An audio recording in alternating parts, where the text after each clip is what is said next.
Assalamualaikum warahmatullahi wabarakatuh. Halo guys, dimanapun saudara berada, hari ini kita kembali lagi bersama saya Khairul Anwar di dalam podcast Budak Sosial, podcast edukatif, curhatan, hot issue, dan lain-lain yang akan menemani saudara-saudara mengembara dengan bualan-bualan khas budak sosial yang pastinya menarik.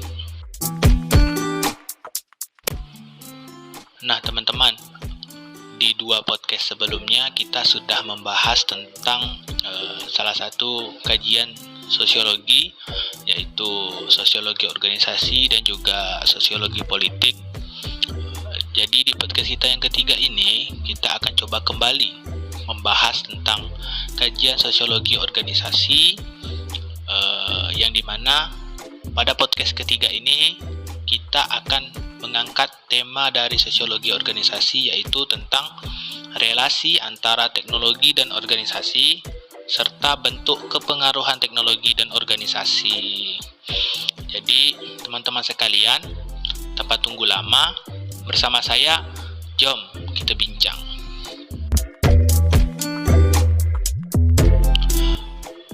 Teman-teman, dewasa ini teknologi berkembang sangat luar biasa ya.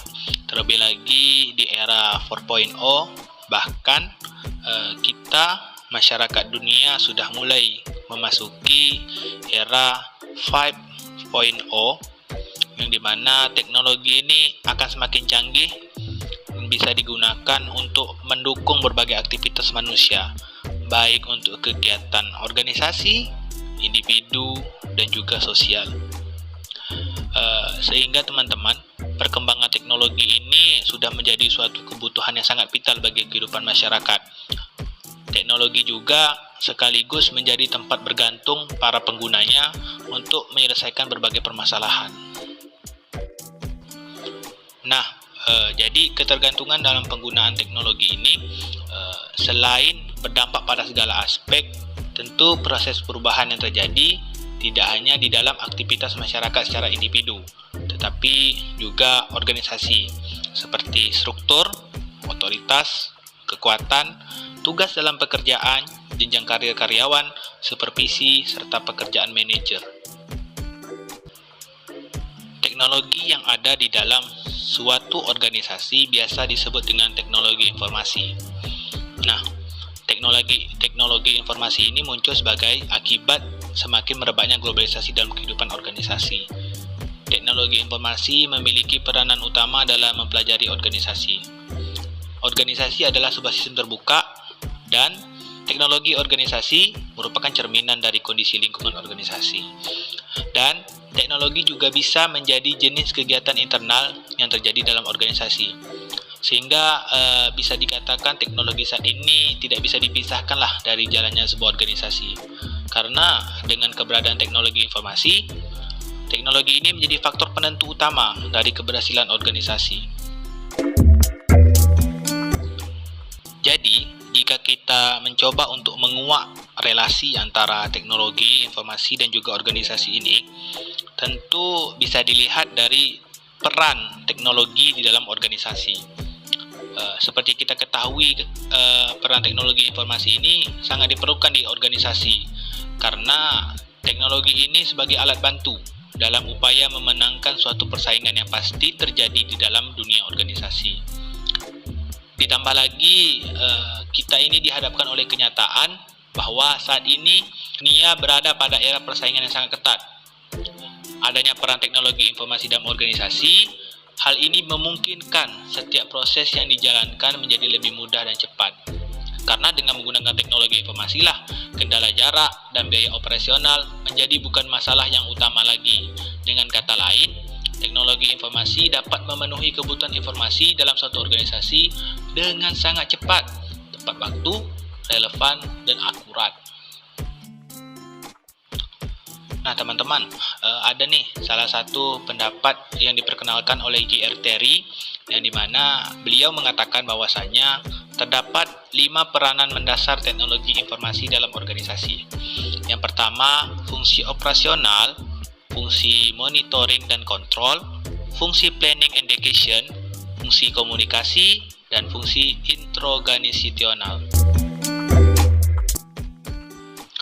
Yang pertama yaitu fungsi operasional. Teknologi menjadi fungsi operasional bermaksud bahwa teknologi bisa membuat struktur organisasi menjadi lebih ramping setelah diambil alih fungsinya oleh teknologi informasi.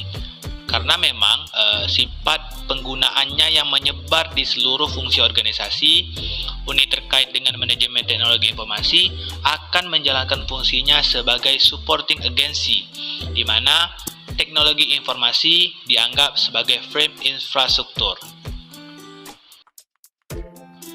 Yang kedua, yaitu teknologi informasi sebagai fungsi monitoring dan kontrol, mengandung arti bahwa keberadaan teknologi informasi ini akan menjadi bagian yang tidak terpisahkan dengan aktivitas di level managerial embedded di dalam setiap fungsi manajer.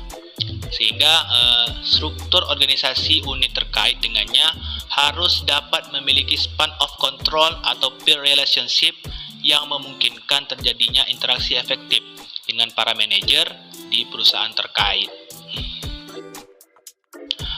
Yang ketiga yaitu fungsi planning and education, di mana teknologi mengangkat ke tataran peranan yang lebih strategis.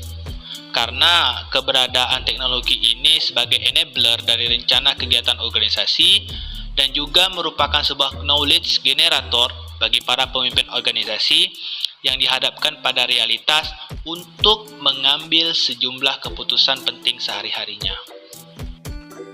Yang keempat, teknologi sebagai fungsi komunikasi, di mana teknologi informasi ditempatkan posisinya sebagai sarana atau media dalam berkomunikasi, berkolaborasi, berkooperasi, dan berinteraksi. Nah, fungsi yang terakhir yaitu teknologi sebagai fungsi intraorganisasional, di mana teknologi merupakan sebuah peranan yang cukup unik karena dipicu oleh semangat globalisasi yang memaksa organisasi untuk melakukan kolaborasi atau menjalin kemitraan dengan sejumlah organisasi lain. Tipe dan fungsi peranan teknologi informasi ini secara langsung akan berpengaruh terhadap rancangan atau desain struktur organisasi dan struktur organisasi departemen, divisi, atau unit terkait dengan sistem informasi, teknologi informasi, dan manajemen informasi. Jadi teman-teman, kesimpulannya adalah teknologi ini dengan sistem yang terbuka yang membawa arus globalisasi ini terus berkembang di dalam suatu organisasi, tentu mempengaruhi organisasi tersebut secara internal maupun eksternal, sehingga penerapan teknologi yang ada di dalam organisasi ini harus disesuaikan dengan karakteristik dari organisasi itu sendiri supaya tidak terjadi adanya pertentangan. Selain itu, organisasi ini tentu akan memberikan peran yang cukup signifikan, baik itu terhadap efisiensi kerja, budaya kerja antar anggota, antar unit, antar institusi secara keseluruhan yang ada di dalam organisasi tersebut, sehingga teknologi dengan organisasi memiliki keterkaitan dan saling mempengaruhi satu sama lain.